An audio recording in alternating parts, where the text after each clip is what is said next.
നമസ്കാരം. സോഷ്യലിസവും കമ്മ്യൂണിസവും പോലുള്ള ഇടതുപക്ഷ ആശയങ്ങൾ അത് പ്രാവർത്തികമാക്കുവാൻ ശ്രമിച്ച എല്ലാ രാജ്യങ്ങളും പരാജയങ്ങളാണ്. ഒന്നോ രണ്ടോ രാജ്യങ്ങൾ മാത്രമല്ല, ലോകം മുഴുവൻ അത് പരാജയമാണ്. പക്ഷേ നെഹ്റുവിന്റെ പുസ്തകങ്ങളിലൊക്കെ മാർക്സിസ്റ്റ് സോഷ്യലിസ്റ്റ് ആശയങ്ങളെ ലോകത്തിലെ സകല പ്രശ്നങ്ങൾക്കുള്ള പരിഹാരമായിട്ട് അല്ലെങ്കിൽ സൊല്യൂഷനായിട്ടാണ് അവതരിപ്പിച്ചിരിക്കുന്നത്. ഈ സോഷ്യലിസവും മാർക്സിസവും ഒക്കെ പട്ടിണിയും തൊഴിലില്ലായ്മയും അടക്കം സകല പ്രശ്നങ്ങൾക്കുമുള്ള പരിഹാരമായിട്ടാണ് നെഹ്റു നിർദ്ദേശിക്കുന്നത്. പക്ഷേ ഈ സോഷ്യലിസത്തിന് മറ്റ് സാമൂഹിക വ്യവസ്ഥയുമായിട്ടൊന്നും ഒരു താരതമ്യ പഠനം നെഹ്റു നടത്തുന്നില്ല. അത് നമുക്ക് അദ്ദേഹത്തിന്റെ ബുക്കുകളിലൊന്നും കാണുവാൻ സാധിക്കുന്നേയില്ല. ആഡം സ്മിത്തിനെ പോലെയുള്ളവരുടെ പ്രൂവൺ എക്കണോമിക് തോട്ട്സ്, അതിനെക്കുറിച്ചൊന്നും നെഹ്റു ഒരു പഠനം നടത്തിയായിട്ട് നമുക്ക് എങ്ങും കാണുവാൻ സാധിക്കുന്നില്ല.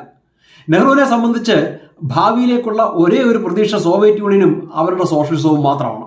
നെഹ്റുവിന്റെ കാലത്ത് തന്നെ സോഷ്യലിസത്തിന്റെയും കമ്മ്യൂണിസത്തിന്റെയും പരാജയം ആരംഭിച്ചിരുന്നു. എന്നിട്ടും നെഹ്റു ആ തിയറിയിൽ കടിച്ചു തൂങ്ങിക്കിടന്നു. ഈ മാർക്സിസ്റ്റുകൾ പൊതുവെ പറയുന്ന ഒരു കാര്യമുണ്ട്, മാർക്സിസം സയന്റിഫിക് ആണെന്ന്. ഈ ഒരു നരേറ്റീവിൽ വിശ്വസിച്ച് സയന്റിഫിക് ആകാൻ വേണ്ടി മാർക്സിസ്റ്റ് ആയവരുമുണ്ട്.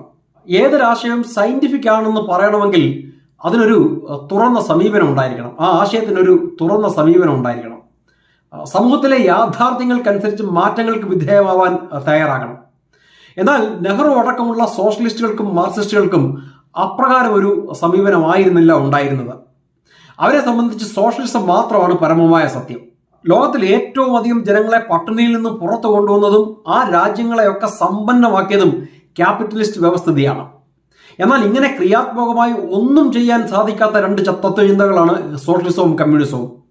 മിക്ക സോഷ്യലിസ്റ്റ് രാജ്യങ്ങളിലെയും പട്ടിണിയുടെ അടിസ്ഥാന കാരണം തന്നെ ഈ കമ്മ്യൂണിസവും സോഷ്യലിസവുമാണ്. ഒരൊറ്റ കമ്മ്യൂണിസ്റ്റ് രാജ്യത്തും അവിടെ നടക്കുന്ന യാഥാർത്ഥ്യങ്ങൾ എന്താണെന്ന് ലോകത്തിന് അറിയില്ല. അവിടെ നടക്കുന്ന വസ്തുതകൾ എന്താണെന്ന് മനസ്സിലാക്കുവാൻ ലോകത്തിൽ ഒരാളെയും അവരവിടേക്ക് അനുവദിക്കില്ല. കമ്മ്യൂണിസം ഇത്ര മഹത്തരമായ ഒരു ആശയമാണെങ്കിൽ എന്തിനാണ് അത് ലോകത്തിന് മുന്നിൽ നിന്നും മറച്ചു വെക്കുന്നത്? നമ്മൾ ജീവിതത്തിൽ വിലമതിക്കുന്ന എല്ലാ മൂല്യങ്ങളെയും നശിപ്പിക്കപ്പെടുന്നതാണ് മിക്ക കമ്മ്യൂണിസ്റ്റ് രാജ്യങ്ങളും നമ്മൾ കാണുന്ന കാഴ്ച. സിംഗപ്പൂരും സൗത്ത് കൊറിയയും തായ്വാനും വെസ്റ്റ് ജർമ്മനിയും ജപ്പാനും ഒക്കെ സമ്പന്നമായത് ക്യാപിറ്റലിസ്റ്റ് എക്കോണമിയിൽ കൂടെയാണ്. സ്വാതന്ത്ര്യാനന്തരം ഈ സോഷ്യലിസം എടുത്ത് ചവറ്റുകൊട്ടയിൽ ഇട്ടിട്ട് ഒരു ക്യാപിറ്റലിസ്റ്റ് വ്യവസ്ഥിതിയിലേക്ക് മാറിയിരുന്നുവെങ്കിൽ 1980 ഭാരതം ഒരു സമ്പന്ന രാജ്യമായേനെ. നിർഭാഗ്യവശാൽ സോഷ്യലിസം പറഞ്ഞു നെഹ്റു നമ്മളെ ദാരിദ്ര്യത്തിലേക്ക് നയിച്ചു. പട്ടേലിനോ രാജാജിക്കോ രാജേന്ദ്ര പ്രസാദിനോ ഒന്നും സോഷ്യലിസത്തിൽ വിശ്വാസം ഉണ്ടായിരുന്നില്ല. നെഹ്റുവിന് പകരം അവരായിരുന്നു ഭരണത്തിന്റെ തലപ്പത്തെങ്കിൽ നമ്മൾ കുടുംബാധിപത്യ രാഷ്ട്രീയത്തിൽ നിന്നും സോഷ്യലിസത്തിൽ നിന്നും മോചനം നേടിയ ഒരു സമ്പന്ന രാജ്യമായേനെ. ഭാരതത്തിലെ ദാരിദ്ര്യത്തിന്റെ അടിസ്ഥാന കാരണം നെഹ്റുവിയൻ സോഷ്യലിസമാണ്. അടുത്തയാഴ്ച മറ്റൊരു നെഹ്റുവിയൻ മെമ്പറുമായി കാണുന്നതിനും വരെ thank you so much. Vande Mataram.